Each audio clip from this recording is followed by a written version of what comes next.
Hello दोस्तों, स्वागत है आपका हमारे यूट्यूब चैनल अपराइट एजुकेशन में। तो हम डिस्कस कर रहे हैं मॉक टेस्ट 3 ऑफ रीजनिंग। ठीक है, जो डीएलएड परीक्षा होने वाली है 25 तारीख को, तो उसके लिए। ठीक है, तो डिस्कस करते हैं पहला क्वेश्चन।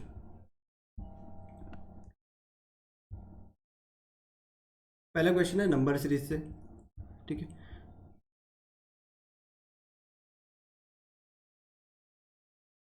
क्वेश्चन है 1, 6, 15 निकालना है आपको, फिर है 45, 66 और 91। तो यहाँ पे सबसे पहले हम करते गए, पहले आप नंबरों को देखोगे, आप सीरीज पहचानोगे सीरीज कैसी है। मल्टीपल है या आपकी क्या है, दशमलव वाली है ना। तो ये मल्टीपल भी नहीं है और दशमलव वाले भी नहीं है, तो ये कौन सी होगी यहाँ पे, सब ये नॉर्मल है। तो यहाँ पे आप क्या करोगे, नंबरों के बीच का डिफरेंस निकालोगे। ठीक है, यहाँ पे आप करोगे 5, यहाँ पे है 9, ये नहीं पता यहाँ पे कितना हो जाएगा, 6 में से 1, 2, 21 होगा, यहाँ पे होगा 25 है ना, यहाँ पे होगा 25। तो क्या चल रहा है, यहाँ पे 4 का गैप है, तो यहाँ भी 4 का गैप है। तो यानी यहाँ पे क्या होगा 13 और यहाँ पे 17 होगा, तभी ये क्या चल रही है, 4 का गैप लगेगा। ठीक है, अगर फर्स्ट और लास्ट में 4 का गैप है तो इसी तरीके से क्या रहेगी आपकी सीक्वेंस रहेगी। तो यहाँ पे क्या आ जाएगा, 9 के बाद 13, तो 15 में 13 जोड़ोगे आप तो कितना हो जाएगा 28। ठीक है, अगला क्वेश्चन है 2, 5, 9, 19, 37 और फिर आगे आपको निकालना है। अब देखो, सबसे पहले आपको वही देखना है, आपको सीरीज पहचाननी है। तो अगर देखते हैं, अगर इसके बीच का डिफरेंस, सबसे पहले आप डिफरेंस देखोगे 3, 4, 10, 18 और इनके डिफरेंस में कोई सीक्वेंस बन नहीं रही है। यहाँ पे दूसरे तरीके से देखते हैं, सीक्वेंस बननी चाहिए। यहाँ पे 2 और 5 का रिलेशन क्या होता है, एक और रिलेशन बन सकता है, 2 दूनी 4, 1 5, 5 और 9 में 5 गुणा 2 माइनस 1 हो सकता है ना। 9 और 19 में क्या हो सकता है, 2 गुणा 2 प्लस 9 गुणा 2 प्लस 1, और 1937 में 19 गुणा 2 माइनस 1। तो इसी तरीके से ये सीक्वेंस आगे बढ़ रही होगी। ठीक है, तो यहाँ पे क्या हो जाएगा, 37 गुणा 2 प्लस 1, 37 दूनी होता है 74, 1 75। ठीक है, तो यहाँ पे क्या आएगा 75।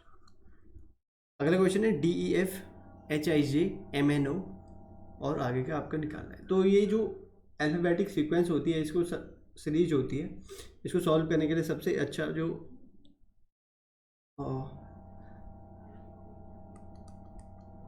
जो जिससे आप सॉल्व कर सकते हो वो क्या है, आप इसके प्लेस वैल्यूज आप अगर आप रख लोगे तो ये क्या हो जाएगी, सॉल्व कर लोगे आप। ठीक है, जैसे 4, 5, 6 और यहाँ पे होगा 8, 9, 10, 13, 14, 15।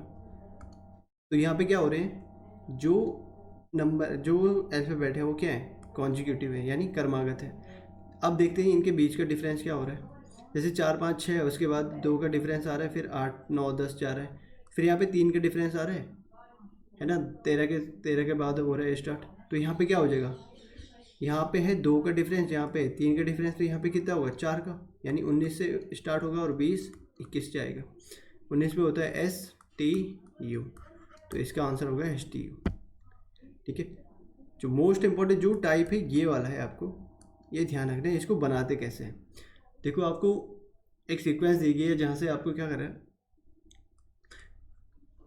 कुछ जो अल्फ़ाबेट है उसको हटा दिया गया है ना। अब यहाँ पे आपको भरना है इनमें से। अब देखो, इनको पहचानने के लिए सबसे इजी जो मेथड है, उसको आप क्या करोगे, कोई भी 3 सीक्वेंस बना लो, कोई भी 2 सीक्वेंस आपको अगर आ गई है, जैसे A और B है यहाँ पे।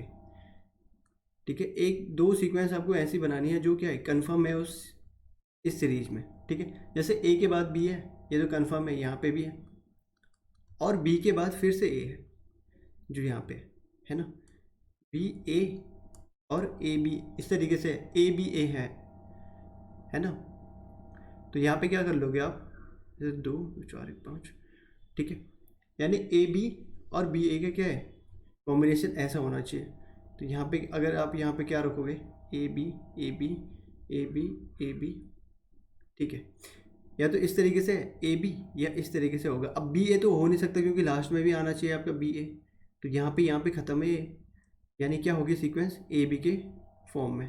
तो अगर आप यहाँ पे रखोगे ए बी, तो यहाँ पे क्या हो जाएगा ए बी, फिर ये ए बी, फिर यहाँ पे आपको बी रखना पड़ेगा, फिर ए रखना पड़ेगा, फिर यहाँ पे बी रखना पड़ेगा, और इस तरीके से क्या हो जाएगा ये सीक्वेंस, जो सीरीज है वो कंप्लीट हो जाएगी। तो ये वाला ऑप्शन क्या था, A B B A B.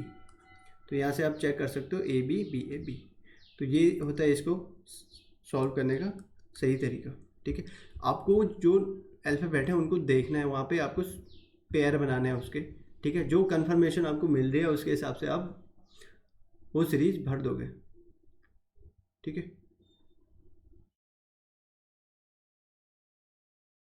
अगला क्वेश्चन है कोडिंग डिकोडिंग से, और ये कोडिंग डिकोडिंग की जो क्लासेस हैं वो हमने ले रखी हैं। तो आप अगर अभी तक आपने देखी नहीं है तो आप हमारे प्लेलिस्ट में जाके देख सकते हैं, ठीक है। क्वेश्चन है सांकेतिक भाषा में, किसी सांकेतिक भाषा में ट्रुथ को लिखा जाता है इस तरीके से, तो उसी सांकेतिक भाषा में फॉल्स को क्या लिखा जाएगा। देखो पहले तो आपको सबसे पहले जो आपको वर्ड दिया गया है उसको देखना है, फिर उसका जो कोड दिया गया है उसको देखना है। अब यहाँ पे देखोगे, अगर आपको पहले चेक करना है ये कितने हैं, यहाँ पे अल्फ़ाबेट कितने हैं 5, लेकिन जो इसका कोड बना है उसमें कितने हैं 2 2 4 2 6 4 10, में 10 है। तो यानी अगर आप 5 को 10 से कंपेयर कर रहे हो, एक का 2 के साथ हो रहा है, मतलब एक अल्फ़ाबेट पे 2 अल्फ़ाबेट आ रहे हैं कोड में, ठीक है। तो सबसे पहले आपको क्या करना है, क्वेश्चन को एनालाइज करना है, जो कोड है उसको एनालाइज करना है, ये बन कैसे रहा है, ठीक है। तो अब देखो 5, ये भी 5 है, तो यहाँ पे भी क्या बनेगा, इसका जो कोड बनेगा वो भी 10 डिजिट का बनेगा, है ना। अब देखते हैं ट्रूथ को लिखा क्या गया, और जो इसको लिखने का तरीका होता है इस तरीके से हमने डिस्कस किया हुआ है, ठीक है। क्यू एस और टी वी एस यू जी आई। अब इस तरीके अगर आपने ये बना लिया है तो आप क्या कर लोगे, देखो यहाँ पे टी को क्या लिखा गया है, उसके सामने उसके कोड लिखे गए हैं एस यू, आर को क्यू एस, यू को टी वी, टी को लिखा गया है एस यू, और एच को लिखा है जी आई। अब अगर आपको पूरी अल्फ़ाबेट अगर याद है तो यहाँ पे क्या हो जाएगा, टी किसके बीच में होता है, एस और यू के बीच में, आर किसके बीच में होता है, क्यू और एस के बीच में, यू टी और वी के बीच में, जो टी होता है यू एस और यू के बीच में, और जो एच होता है जी और आई के बीच में। तो यानी क्या हो रहा है, इस तरीके से आपके -1 और +1 के जो अल्फ़ाबेट है उनको लिखा गया है, ठीक है, कोड में। तो यही फॉल्स का भी इस तरीके से हो जाएगा, F-1 यानी E, और F+1 यानी G, A-1 यानी Z, और A+B, A+1 कितना हो जाएगा B, L-1 12-1 कितना K, और L+1 M हो जाएगा, S-1 कितना हो जाएगा R, और S+1 T, E-1 होगा D, और E+1 होगा F। तो E-G-Z-B वाला कौन सा है, E-G-Z-B KMRTDF। तो ये वाला आपका क्या हो जाएगा, इसका कोड। अगला क्वेश्चन है, एक तस्वीर की ओर इशारा करते हुए, ये जो टाइप का क्वेश्चन है ये भी बहुत बार पूछा जाता है, और जो ठीक है इसको हमने डिस्कस कर चुके हैं ये क्लासेस में। तो एक तस्वीर की ओर इशारा करते हुए एक व्यक्ति ने कहा, मेरा कोई भाई या बहन नहीं है। आपको ये अच्छी तरीके से पढ़ना है, लेकिन उस व्यक्ति का पिता किसके लिए बोल रहा है, जो आपको क्या तस्वीर में दिखाया जा रहा है, ठीक है। उस व्यक्ति का पिता मेरे पिता का बेटा है। तो आपको बताना है वो तस्वीर किसकी है। देखो यहाँ पे एक फ़ोटो है, ठीक है, और यहाँ पे एक जो क्या कर रहा है, इशारा कर रहा है। इसने कहा है क्या, मेरा कोई भाई या बहन नहीं है। इसकी जो क्या नहीं है, अकेला है, इकलौता है, यानी इसका कोई नहीं है, भाई बहन नहीं है, भाई बहन नहीं है, ठीक है। लेकिन उस व्यक्ति का पिता ये बोल रहा है, ये जो इस तस्वीर में है इसका पिता मेरे पिता का बेटा है, यानी ये पिता का बेटा कौन है, ये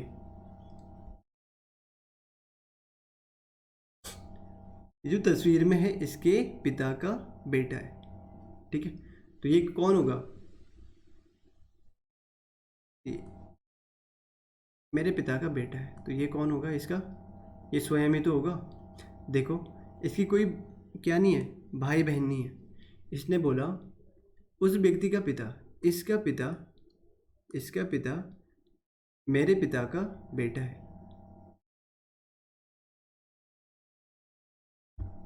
ठीक है। तो क्या हो जाएगा, वो स्वयं होगा। अच्छा, यहाँ पे क्या हो जाएगा, उसने क्या बोला था, मेरे भाई या बहन नहीं है, लेकिन उस व्यक्ति का पिता, इसका पिता, यानी ये क्या हो जाएगा, खुद हो जाएगा, मेरे पिता का बेटा है। तो यह किसकी तस्वीर है, उसके बेटे की होगी, सॉरी, ये कौन होगी, इसके बेटे की, है ना। तो ये इसी का तो बेटा होगा ये, तभी तो क्या हो जाएगा, इसका पिता और इसका पिता का बेटा, ठीक है। तो ये दोनों क्या होंगे, सेम होंगे, ये इसका पिता, ये सेम है, ठीक है। इसका पिता और ये व्यक्ति सेम है, तो ये कौन हो जाएगा, उस इसका बेटा।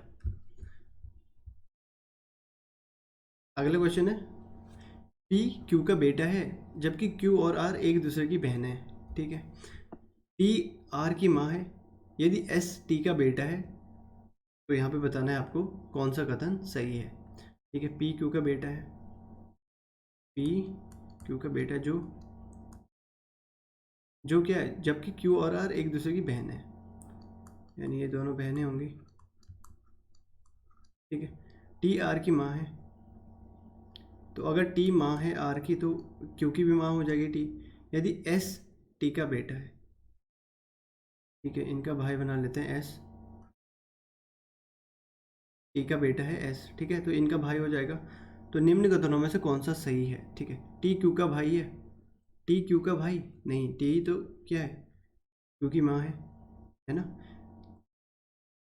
एस पी का चचेरा भाई बहन है, नहीं, उसके क्या होंगे, मामा होंगे। क्यू और एस बहनें हैं, नहीं, क्यू और एस बहनें नहीं है, एस तो क्या है उसका, टी का बेटा है, एस टी का बेटा है, तो क्या होगा, क्यू और एस क्या हो गए, भाई बहन है, यानी एस भाई है क्यू का, तो बहनें नहीं है। एस पी के मामा है, तो एस पी के मामा है, ये क्या हो जाएगा सही, क्योंकि क्यू जो पी की माँ है उसका भाई कौन है, एस, तो पी जो एस होगा वो पी का क्या हो जाएगा, मामा, ठीक है। अगला क्वेश्चन है, ये भी बहुत बार क्वेश्चन ऐसे इस तरीके का क्वेश्चन पूछा जाता है। देखो, अलका माला से बड़ी है, गोपाल माला से बड़ा है, लेकिन अलका से छोटा है। कपिल राम और माला से छोटा है, माला राम से बड़ी है। तो यहाँ पे आपको बताना है, इन सब के क्वेश्चन आपको आंसर करने हैं। देखो, यहाँ पे अलका माला से बड़ी है, अलका माला से बड़ी है, गोपाल माला से बड़ा है, ठीक है, लेकिन अलका से छोटा है, यानी अलका इससे बड़ी होगी, ठीक है। कपिल राम और माला से छोटा है, कपिल जो है राम और माला से छोटा है, और इसने क्या बोला है, माला राम से बड़ी है, यानी यहाँ पे होगा राम, पांच ही लोग थे वो, इस तरीके से हो गई। ये अलका है, ये कौन है, गोपाल, ये माला है, ये राम है, ये कपिल है, कपिल है। किसकी उम्र गोपाल और राम के बीच में है, गोपाल और राम के बीच में कौन है, माला, तो इसका क्या हो गया, माला। दूसरा क्या बोला है, किसकी उम्र माला और कपिल के बीच में है, माला और कपिल के बीच में कौन है, राम। इसकी उम्र सभी पांचों के ठीक बीच में है, ये बीच में था, तो एम होगा वो, यानी माला होगी। सबसे बड़ा कौन है, अलका। इस तरीके ये सेम क्वेश्चन आपको जो 2020 का प्रीवियस पेपर था उसमें भी आपको मिला था, ठीक है, इसी बेस पे। अगला क्वेश्चन है, एक व्यक्ति दक्षिण की ओर मुंह करके खड़ा है, वह वामावर्त, वामावर्त का मतलब होता है बाईं दिशा में, ठीक है। ये भी हमने डिस्कस किया हुआ है डायरेक्शन सेंस टेस्ट में, तो अगर आपने नहीं देखे तो आप हमारे प्लेलिस्ट में जाके देख सकते हो। वामाउट दिशा में 135 डिग्री हमने सिखाया था आपको डिग्री कैसे चलना होता है, ठीक है। और फिर दक्षिणावर्त दिशा में यानी दाएं दिशा में दाईं ओर 180 डिग्री घूमता है। अब वो किस दिशा की ओर मूव करके खड़ा है। तो सबसे पहले आपको ये डायरेक्शन आपको ध्यान होनी चाहिए, ये नॉर्थ साउथ, ठीक है, वेस्ट, और ये इसी डायग्राम में बनेगा, ठीक है। एक व्यक्ति दक्षिण की ओर मूव करके खड़ा हुआ है, कोई है यहाँ पे, ये नीचे की साइड देख रहा है, ठीक है, वह वामावर्त दिशा में। अब ये अगर नीचे की साइड देख रहा है तो इसका बाईं ओर कहाँ हो जाएगा, इस साइड, है ना। आप नीचे की साइड देख रहे हो तो आपकी बाईं कहाँ हो जाएगी, इस ईस्ट इधर की साइड दिशा में 135 डिग्री, ठीक है। दो डायरेक्शन के बीच में हर दो डायरेक्शन के बीच में कितने डिग्री का जो एंगल बनता है, 90 का, ठीक है। यानी यहाँ पे भी 90 बनेगा, यहाँ पे भी 90, यहाँ भी 90, यहाँ भी 90। अब इसने बोला क्या है, 135 डिग्री का। तो यहाँ पे देखो, अगर यहाँ से जा रहा है, यहाँ से घूमेगा तो 135, यहाँ पे 90 बनाएगा, 135 कहाँ पे बनाएगा, यहाँ पे, है ना। जब पूरा ये 90 है तो आधा क्या होगा, 45, तो यानी यहाँ पे से यहाँ पे तक 90 और यहाँ पे 45 होगा, ठीक है। तो 135 चले गया। फिर दक्षिणावर्त दिशा में, यानी पहले तो बायां गया फिर राइट आया, यहाँ से कितना गया, 180। और 180 आपको क्या होता है, सीधी रेखा होती है, यानी यहाँ से 180 घूमेगा तो कहाँ आ जाएगा, सीधे पीछे आ जाएगा, यहाँ पे, ठीक है। अब वो किस दिशा की ओर मुंह करके खड़ा है, तो यहाँ फिर से इधर की साइड देख रहा होगा, तो कौन सी साइड है, साउथ ईस्ट यानी दक्षिण पूर्व, ठीक है। अगला क्वेश्चन है, मैं पूर्व की ओर मुंह करके खड़ा हूँ, ठीक है। मैं दक्षिणावर्त दिशा में 100 डिग्री यानी दाईं ओर, ठीक है, और फिर बाईं दिशा में 145 डिग्री घूमता हूँ, ठीक है। अब मेरा मुंह किस दिशा में है, ठीक है। आप मुंह पूर्व की ओर मुंह करके खड़े हो, यहाँ ईस्ट है, ये नॉर्थ है, ये वेस्ट है और ये साउथ है। आप इधर की साइड देख रहे हो, है ना। दक्षिणावर्त दिशा में यानी आप कहाँ जा रहे हो, राइट हैंड से, यहाँ से राइट घूमोगे। दो डायरेक्शन के बीच में 90 डिग्री, तो 100 कहाँ पे बनेगा, इधर की साइड बनेगा 100, इधर यहीं यहाँ कहीं पे बनेगा 100, है ना। और फिर बाएं दिशा में 145 डिग्री घूमता है। अगर यहाँ पे 100 बनेगा तो इधर की साइड क्या बनेगा, यहाँ पे भी, यहाँ पे तक 100 ही आएगा, है ना। यहाँ पे अगर 100 था आपका तो यहाँ पे भी ये क्या होगा, यहाँ भी 100 ही होगा। आप 145 जाना है आपको, तो यहाँ से 35 और जाना पड़ेगा आपको, 45। यहाँ से कहाँ पे पहुँचोगे, इधर 145 हो गया। अब मेरा मुंह किस दिशा में है, तो कहाँ देख रहे हो आप, अब यहाँ से घूमे फिर यहाँ ऊपर की साइड देख रहे हो, तो कहाँ किस साइड में देख रहे हो, उत्तर पूर्व, ठीक है। इसके लिए बस आपको जो डायरेक्शन सेंस है वो आपको सही होना चाहिए, ठीक है। अब यहाँ पे अगला क्वेश्चन है, जो अल्फ़ाबेटिक ऑर्डर में लगाने हैं आपको, ठीक है। तो सबसे पहले इनको देखते हैं यहाँ पे। अब एक चीज़ आपने देख रहे होंगे यहाँ पे, हर क्वेश्चन जो हर ऑप्शन है उसका फर्स्ट टू लेटर क्या है, ए एस। तो अब क्या करोगे आप, फर्स्ट दो लेटर तो ए एस हैं, ए और एस। तो अब क्या करोगे, थर्ड लेटर पे चलोगे, वहाँ पे देखोगे सबसे छोटा कौन है, मतलब सबसे लेफ्ट साइड का कौन है, तो यहाँ पे कौन है, बी। थर्ड लेटर पे कौन है, बी, तो यानी थर्ड फर्स्ट पे आएगा। और सेकंड पे कौन है, ये वाला। फिफ्थ वाला सेकंड पे आएगा फिर, क्योंकि यहाँ पे इसके बाद क्या नहीं है, कोई और नहीं है ना। अब यहाँ पे गए, अब यहाँ पे ढूंढते हैं, फिर आपको क्या करना है, फिर आएगा एस, ठीक है। फिर आएगा आपका फिर से एस, ए एस वाला, ये वाला सेकंड वाला, है ना, सेकंड वाला आएगा। फिर आएगा आपका फर्स्ट वाला, क्योंकि एस के बाद आई है, तो फर्स्ट वाला आएगा। और लास्ट में क्या आएगा आपका, फोर्थ वाला। तो ये होगी आपकी अल्फ़ाबेटिक सीक्वेंस।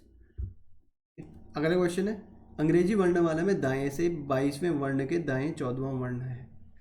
तो सबसे पहले तो आपको ये डायरेक्शन, ये जो अल्फ़ाबेटिक टेस्ट है वो इसका जो अल्फ़ाबेट है उनके प्लेस वैल्यूज याद होनी चाहिए, लेफ्ट हैंड साइड से और राइट हैंड साइड से भी, left hand side right hand side से, बोथ साइड से।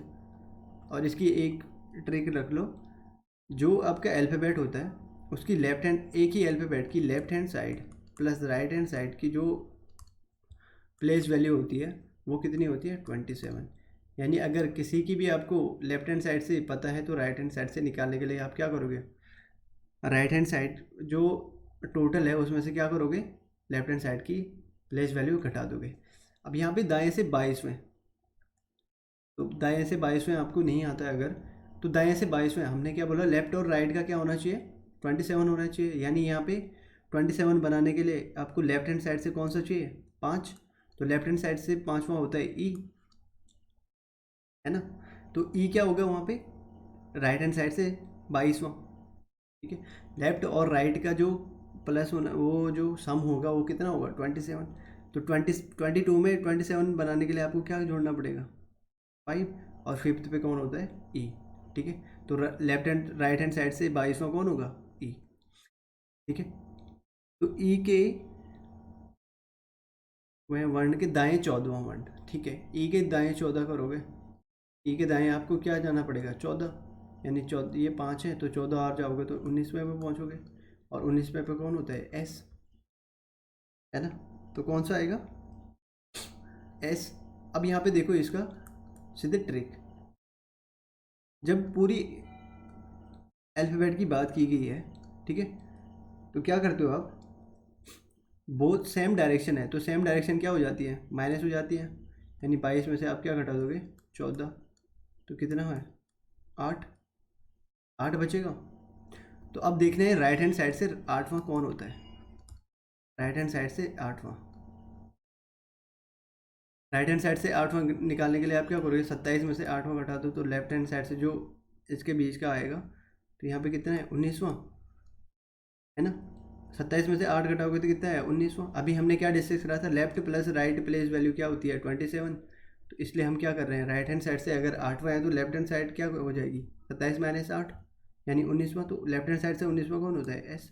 तो राइट हैंड साइड से 8वां कौन होता है, एस ही होता है, ठीक है। इस तरीके से आप इसको कर सकते हो। अगला क्वेश्चन है, 20 पैसे और 25 पैसे के कुल 324 सिक्के मिलकर 71 रुपये होते हैं। तो आपको क्या करना है, 25 पैसे के सिक्कों की संख्या ज्ञात करनी है। जब हम रेशियो पढ़ रहे थे, रेशियो हमने जब डिस्कस करा था, तो एक जो इम्पोर्टेंट पॉइंट था वो हमने डिस्कस करा था। वो क्या था इम्पोर्टेंट पॉइंट, कि जो रेशियो होता है, रेशियो सेम यूनिट में आता है, सेम यूनिट में। अब देखो यहाँ पे क्या क्या दिया गया है, 25 पैसे और 20 पैसे के सिक्के हैं, है ना।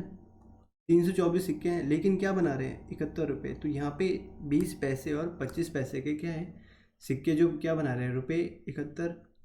तो ये यूनिट सेम नहीं हो रही है, पैसे पैसे फिर रुपये, यहाँ रुपये आ गया। तो या तो पैसे को रुपये में कन्वर्ट करो या रुपये को पैसे में कन्वर्ट कर दो।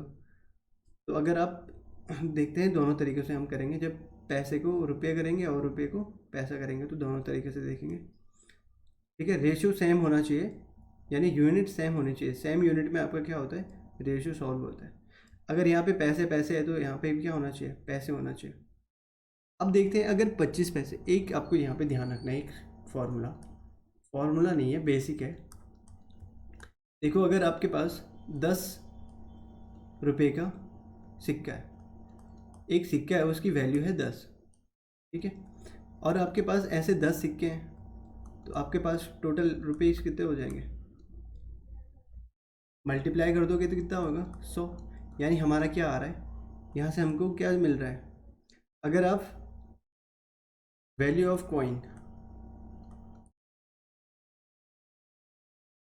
इंटू करोगे, value of coin into number of coins, तो क्या आ जाएगी आपके पास, रुपीज़ में वैल्यू, है ना। टोटल आ जाएगा आपके पास ठीक है, तो ये आपको ध्यान रखना है। क्या करोगे आप, अगर वैल्यू ऑफ कॉइन आपको पता है, आपके पास है, चाहे 5 है, 5 रुपये का कोई सिक्का है आपके पास, और कुल सिक्के हैं आपके पास 20 5 रुपये के, तो 100 जो हमारे पास टोटल रुपीज़ आ जाएगा वो क्या आ जाएगा, 100, है ना। तो ये आपको ध्यान रखना है। यहाँ से आप क्या निकाल सकते हो, दोनों चीज़ निकाल सकते हो, ठीक है।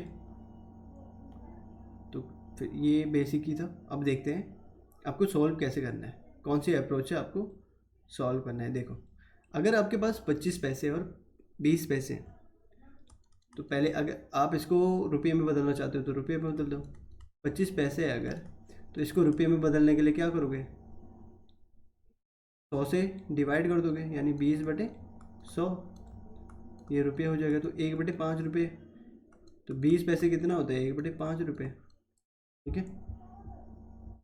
वैसे ही 25 पैसे भी हो जाएगा 25/100।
ठीक है, तो अब क्या कर लोगे, या तो आप पैसे को रुपये में कन्वर्ट करो, और अगर नहीं करना है तो पैसे में ही रखने देना।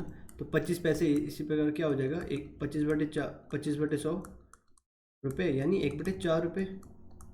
तो अगर आपको ये रुपये में कन्वर्ट करके करना है तो इस तरीके से कर सकते हो। लेट मानो अगर आपके पास क्या है, 324 सिक्के हैं, लेकिन आपके पास क्या नहीं दिया गया है, कुछ दिया नहीं गया कि इतने सिक्के हैं, दोनों के मिला के 324 हैं। अभी कुछ पता नहीं है 20 पैसे के कितने सिक्के हैं और 25 पैसे के कुल कितने सिक्के हैं। तो मैं लेट करता हूँ, 20 पैसे के हमारे पास हैं x सिक्के, और 25 पैसे के आपके पास हैं y सिक्के, ठीक है। अभी हमने क्या डिस्कस करा था, अगर आपको वैल्यू ऑफ कॉइन्स पता है और नंबर ऑफ कॉइन्स पता है तो आप क्या निकल लाओगे, उनकी क्या निकल आएगी, वैल्यू, है ना, टोटल वैल्यू आ जाएगी, कितने रुपए बना रहे हो।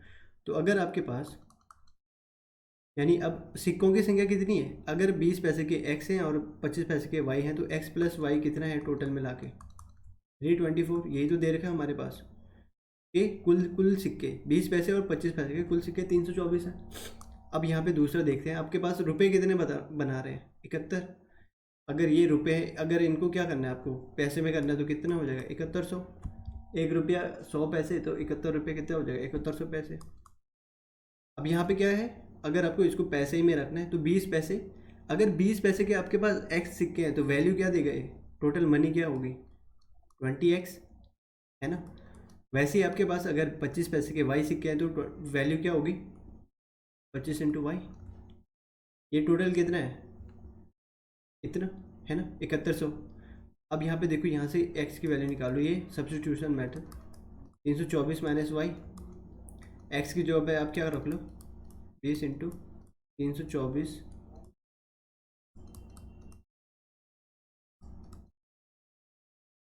तो यहाँ पे क्या हो जाएगा, 4 दूनी 8, 2 दूनी 4, 3 दूनी 6, -20y प्लस, और यहाँ से क्या हो जाएगा, वाई वाई वाले कैंसिल हो जाएंगे, 5y बचेगा यहाँ पे, 25 में से 20 जाएगा, और 7100 में से क्या आप क्या घटाओगे, 6480। तो यहाँ पे कितना बचेगा, 0, 2 और 70, 6। 5y की वैल्यू होगी 620, तो y की वैल्यू कितनी हो जाएगी, 620/5 यानी 1224। तो y की वैल्यू क्या है, y की वैल्यू अगर 124 है और दोनों को मिला के ये सिक्के हैं, ठीक है, y क्या थे आपके सिक्के, अगर दोनों को मिला के 324 है तो x इक्वल टू क्या हो जाएगा, 324 माइनस 124 यानी 200।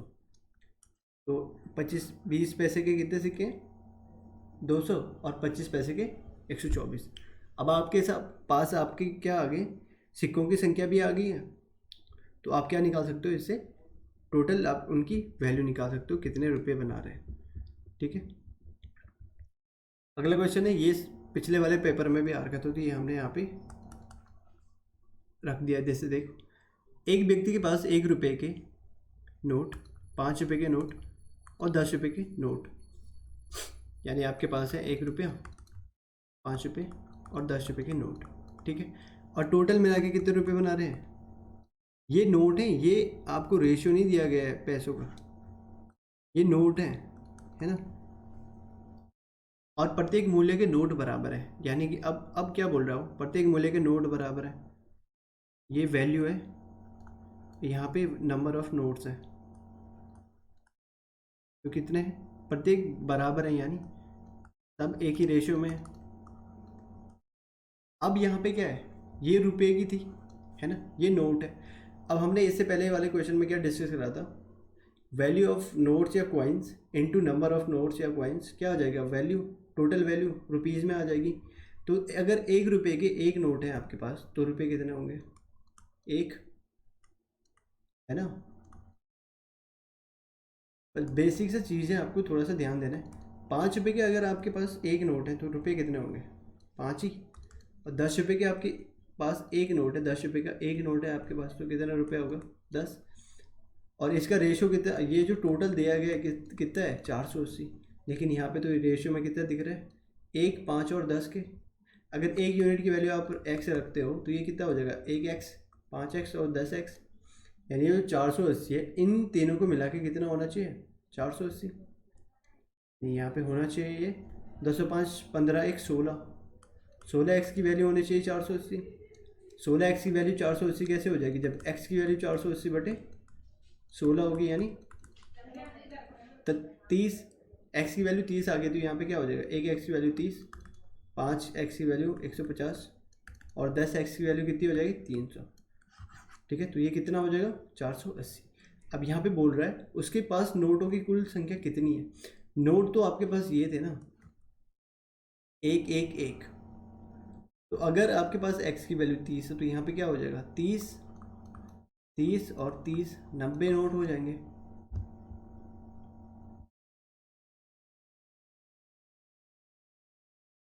अगला क्वेश्चन है जो आपको करना है, देखो 18, 12, 3 और 72, ठीक है। यहाँ पे आपको क्या करना होता है, रिक्त स्थान। अब आपको यहाँ पे चेक करना है इनमें रिलेशन। अब देखते हैं जो बीच वाला है उसको छोड़ देते हैं, इधर उधर आपको क्या करना है, यहाँ पे फाइंड करते हैं ये आ कैसे रहा है। देखो आपको 18, 12, 3, अगर आपको ये नंबर पहचानने में आ रहे हैं सारे, अगर नंबर आपको पहचानने आते हैं, यानी ये 18 जो है, मतलब जो 72 है वो मल्टीपल है किसका, 18 का भी है, 12 का भी है और 3 का भी है। अगर हम इसमें क्या कर देते हैं, और यहाँ पे देखो लास्ट में भी क्या है, ये जो 128 है वो 32 का भी मल्टीपल है, 16 का भी है और 4 का भी है ना।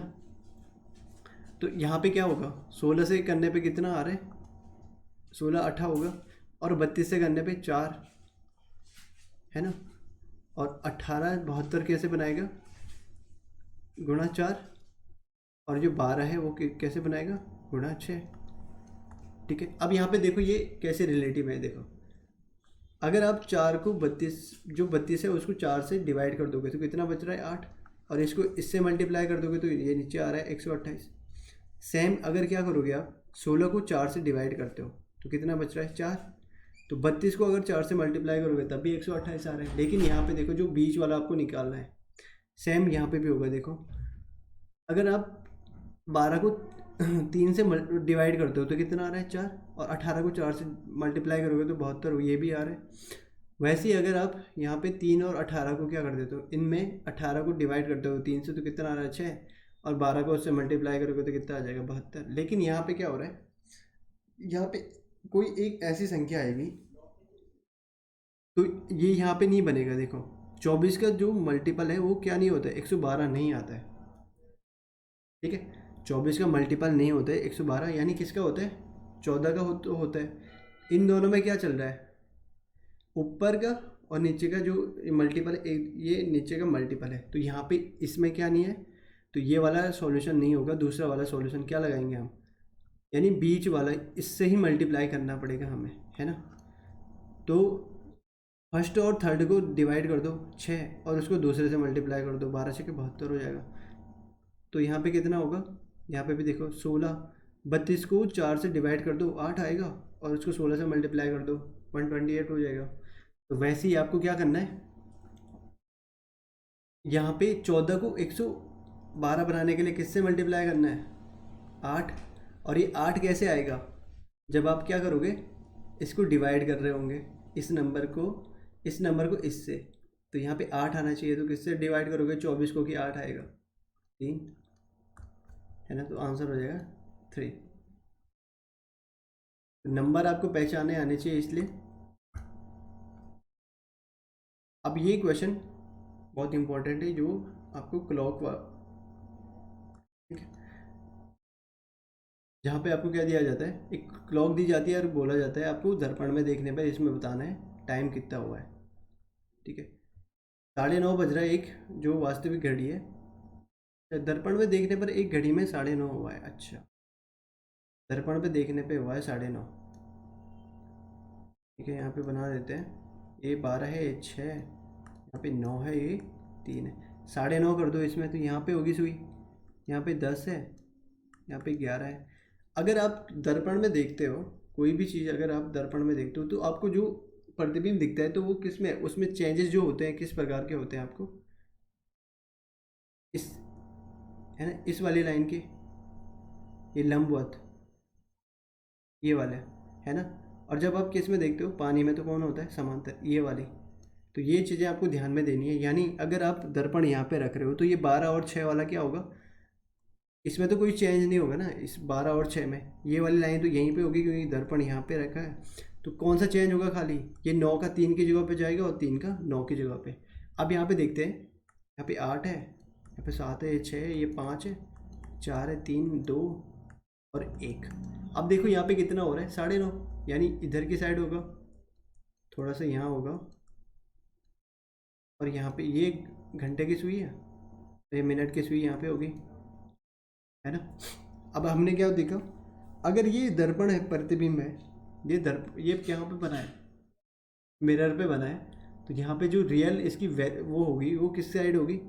अभी हमने क्या डिस्कस करा, सिर्फ चेंजेस कहाँ पे होंगे, जो 9 वाला साइड है वो 3 की साइड चला जाएगा, ये पूरा का पूरा 1 2 3 4 5 किस साइड आ जाएंगे, इस साइड, 7 8 9 10 11 की साइड। तो यहाँ पे 9:30 की जगह पे क्या आ जाएगा, यहाँ पे 2 की जगह, यहाँ 10 की जगह पे 2 आ जाएगा, है ना। और ये तो यहीं पे रहेगा, ये वाली सुई कहीं नहीं जाएगी, मिनट वाली सुई, क्योंकि इसमें नहीं हो रहा चेंज। सिर्फ चेंज कौन होगी, ये वाला डायरेक्शन यहाँ चले जाएगा, तो ये वाला कहाँ पे आएगा, इस साइड, है ना। तो कितना बजेगा 2:30। अब इसके लिए एक, अगर इतना तरीका नहीं करना है आपको, तो एक आपको ट्रिक है, आपको सीधे क्या करना है, 12 बजे में से क्या घटाने देना है, जो भी आपको समय दिया गया दर्पण प्रतिबिंब के लिए, यानी 9:30। अब यहाँ पे देखो 12 बजे, और यहाँ पे 00 मिनट है ना, 00 मिनट में से 30 मिनट नहीं घट पाएंगे, तो 12 बजे को आप लिखते क्या हो, 11:60 भी लिख सकते हो, या आप उसको लिख सकते हो 23:60, यानी 12 को आप 24 भी लिख सकते हो, है ना।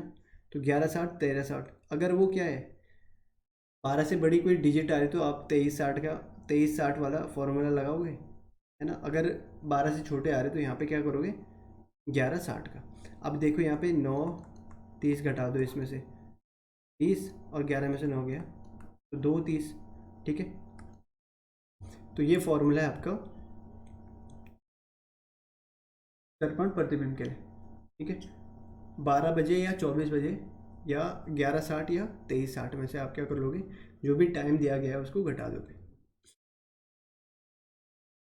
सेम क्वेश्चन है, इसको आप देख लेना, सेम क्वेश्चन करना है आपने, इसलिए मैंने यहीं पे दिया है, ठीक है। इस तरीके से कर लेना, ट्रिक से भी कर लेना और ये वाला मेथड से भी कर लेना, और अगर नहीं आएगा तो आपको बता दिया जाएगा कमेंट बॉक्स में, ठीक है। इसका आंसर अगला क्वेश्चन है, एक घड़ी में 8:30 बजे कितने डिग्री का कोण बनेगा उसके घंटे और मिनट की सुई के बीच। तो आपको फॉर्मूला जो होता है, क्योंकि अभी डिस्कस करने का टाइम नहीं है, तो यहाँ पे क्या है, जो थीटा है यानी कोण जो होता है इनके बीच का, वो होता है घंटे की सुई यानी एच, ये होती है घंटे की सुई। घंटे की सुई वो करोगे आप 30 डिग्री से गुणा, क्योंकि जो हर घंटे की सुई होती है उनके बीच का क्या होता है, जो डिस्टेंस होता है वो 30 डिग्री होता है, ठीक है। और इसमें से घटा दोगे आप सुई, सुई की डिस्टेंस, तो यहाँ पे होता है मिनट, जो मिनट की सुई जिस जहाँ पे मिनट इंटू 11/2 डिग्री, ठीक है। तो यहाँ पे क्या हो जाएगा 8:30 बजे ना, तो घंटे की सुई 8 पे होगी, है ना। और जो है 30 मिनट पे कौन है, मिनट वाली सुई, तो 8 गुणा 30 माइनस 30 गुणा 11/2, ये कट जाएगा 15, 8 तियाँ हो जाएगा 24, और 15 के रंग क्या हो जाएगा, 15 कम 15, 15 16। तो अब 240 में से 165 घटा दो 5, और 23 में से 16 जाएगा,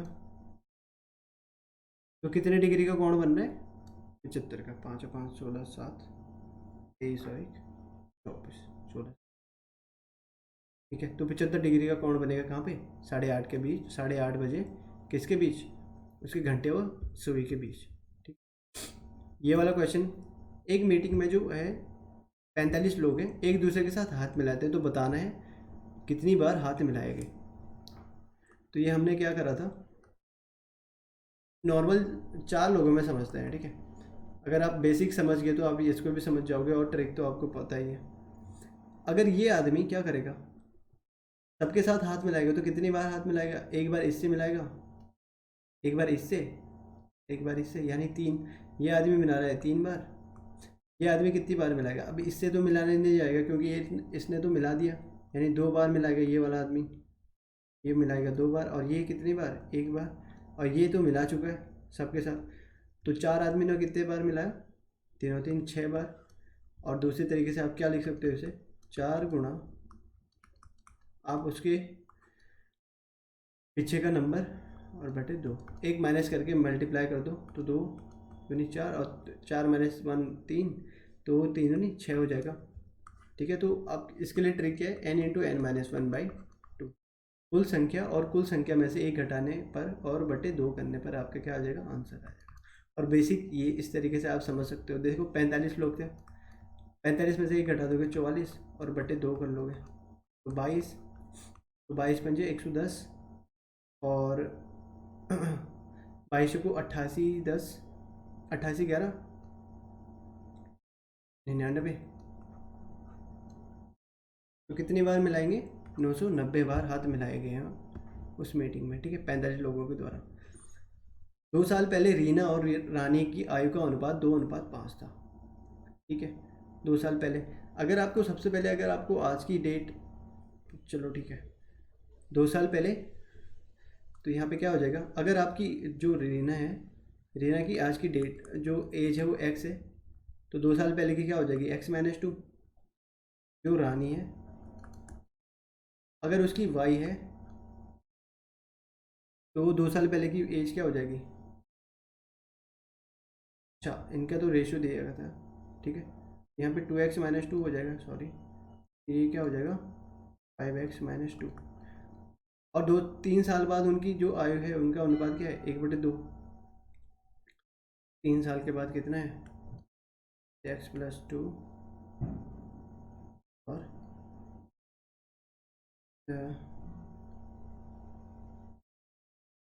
नहीं, तरीके से नहीं करेंगे, देखते हैं इसको अलग तरीके से देखते हैं।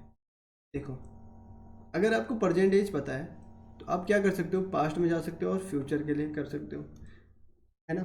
लेकिन अब हम क्या करेंगे, परसेंटेज वाला नहीं करेंगे। देखो, अगर आपको इसने क्या दे रखा है 2 साल पहले की, तो वो लिख लो आप 2x और 5x, है ना। और 3 साल के बाद की, यानी यहीं से क्या आ रही है, परसेंटेज निकालने की ज़रूरत नहीं है। आप क्या करोगे, सीधे जो उनके 3 साल के बाद की है वो है 1x और 2x। तो अगर आप यहाँ से देखोगे 2 साल पहले, देखो यहाँ पे 10 साल किसी की एज थी और 15 साल, है ना। 10 साल किसी की एज थी, 5 साल पहले उसकी एज कितनी होगी, 5।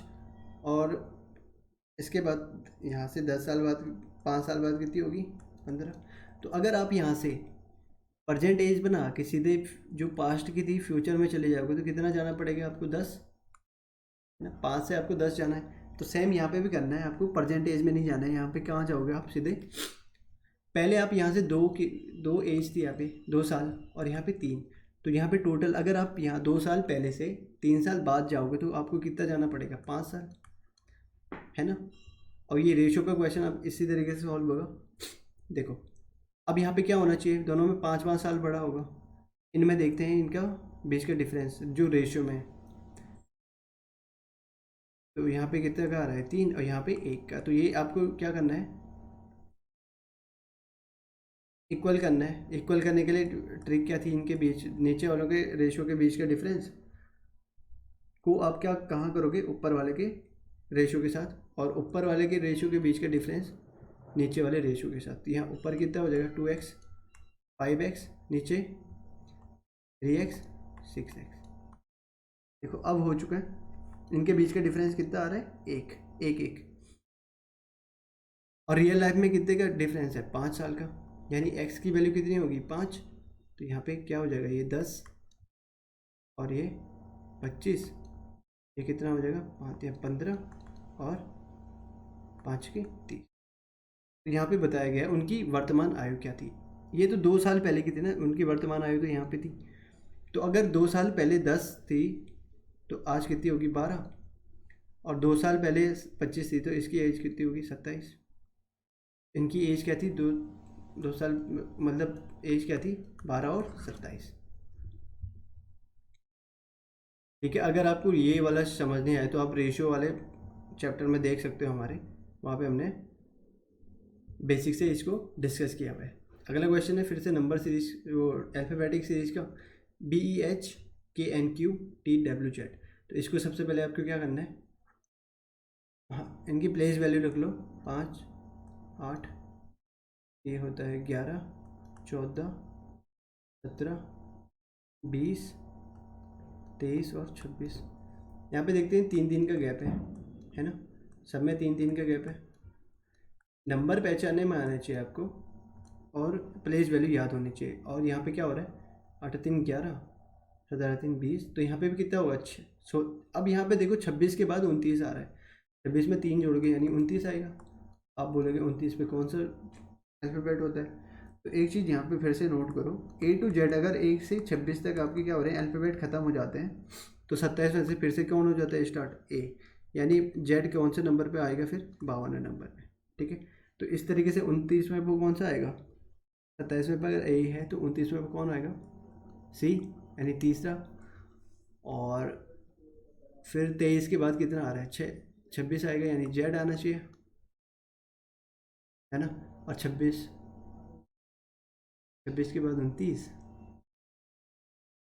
या फिर क्या आ जाएगा, 29 के बाद 32वां, फिर 35वां। अच्छा, इस तरीके से सीक्वेंस बन रही है। तो 29वां के बाद 32वां, यानी 6 पे कौन आता है, F, और 35वां यानी 26, 9वें पे कौन आता है, आई। तो CFI हो जाएगा इसका। ये वाला आपको ध्यान रखना है, A to Z 1 से 26 पे तक क्या होता है, A to Z, फिर से 27 में से फिर से A to Z स्टार्ट हो जाता है। 27 से 52, इस तरीके से बढ़ता रहेगा। 53 पे फिर ए, 78 पे फिर जेड रहेगा। अगला क्वेश्चन है, ये भी आपको पिछले वाले क्वेश्चन पेपर में दिया गया था। अब इसको सॉल्व करने की जो सही वो क्या थी, मतलब सही तरीके से किस तरीके से सॉल्व करना था। देखो, उस संख्या का पता लगाना है जो स्वयं में, ये आपको पढ़ना है, स्वयं में 13 बार और जोड़ने पर 112 देती है। तो लेट करते हैं उस वो संख्या है आपकी x। अब ये क्या बोले, स्वयं में 13 बार और जोड़े। आप किसी चीज़ को 13 बार जोड़ोगे तो वो क्या बनाएगा, मतलब अगर x को आप 13 बार जोड़ोगे तो ये कितना जाएगा, 13x हो जाएगा। अब x में फिर से क्या जोड़े आप, 13x जोड़ रहे हो तो कितना हो जाएगा, वो 14x तो होगा। लेकिन ये कितना हो रहा है, 112, यानी जो 14x है वो 112 के बराबर है। तो x इक्वल टू कितना हो जाएगा, 112/14। तो ये 14 8 112 होता है ना। तो x इक्वल टू कितना है, 8। 8 में अगर आप 13 बार 8 ही जोड़ोगे तो कितना आ जाएगा, 112। ये इसका सही तरीका था आपको सॉल्व करने का। अगला क्वेश्चन है, एक परिवार में माता पिता, 5 लड़के व 2 लड़कियां हैं, ठीक है। पांचों लड़कों की 2 2 बेटियां व एक बच्चा है, एक बेटा है, सारे ये बेटा होगा, ठीक है। और एक लड़की की शादी नहीं है तथा दूसरी लड़की के 2 बेटे हैं। तो परिवार में कुल पुरुष कितने हैं। तो ठीक है, जो हमने आपको इनके क्या बताए थे, इनके डायग्राम, यानी इनको किस तरीके से डिनोट करना है ना, साइन। देखो यहाँ पे क्या है, ये माता पिता हो गए, हस्बैंड वाइफ। 5 लड़के बना लो इनके, लड़कों के जो मेल के लिए हमारा साइन क्या था, स्क्वायर। 5 लड़के बना दोगे, और इनकी क्या है, 2 लड़कियां भी हैं। एक की शादी हुई है तो एक शादी करा लो, और दूसरी लड़की, और 2 बेटे भी हैं इसके, तो 2 बेटे भी तो कर दो, ठीक है। पांचों लड़के की क्या है, शादियां हैं, और 2 2 बेटियां हो, एक एक बच्चा है। ये तो इनकी बीवियां होगी, सबकी शादी हो रखी है, और 2 2 लड़के और एक लड़की है।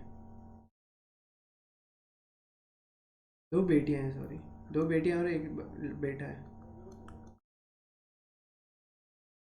यहाँ पे सब में सेम होगा, है ना।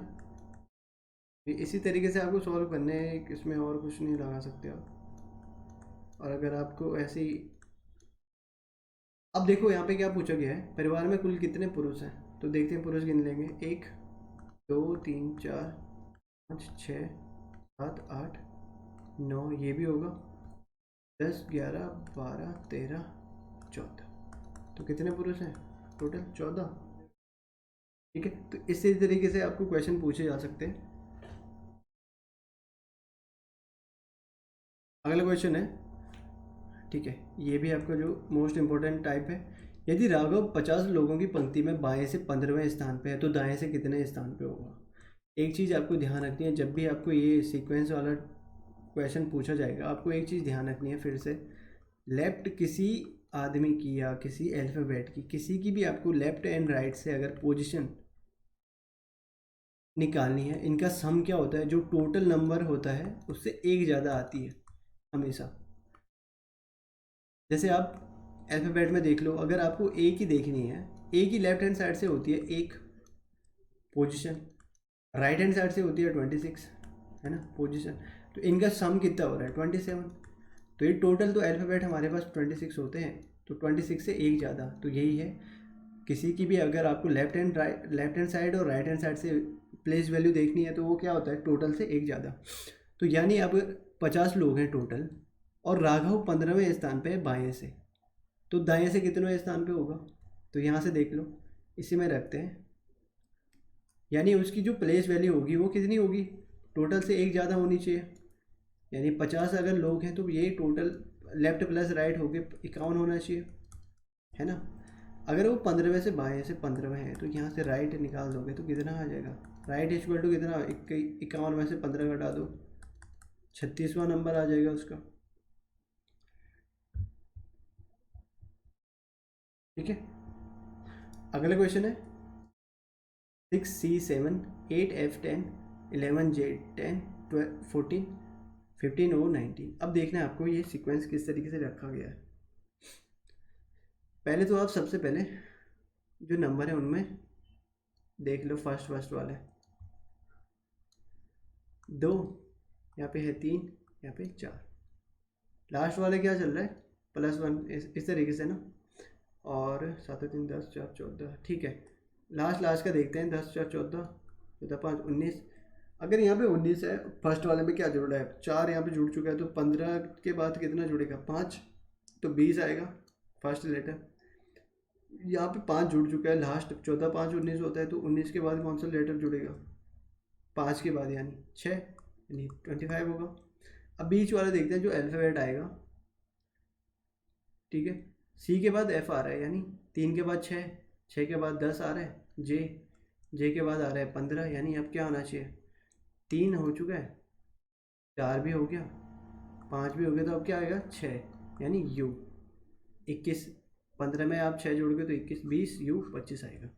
तो ये थे आपके 25 most important question for reasoning. तो इसी तरीके से अगर आपको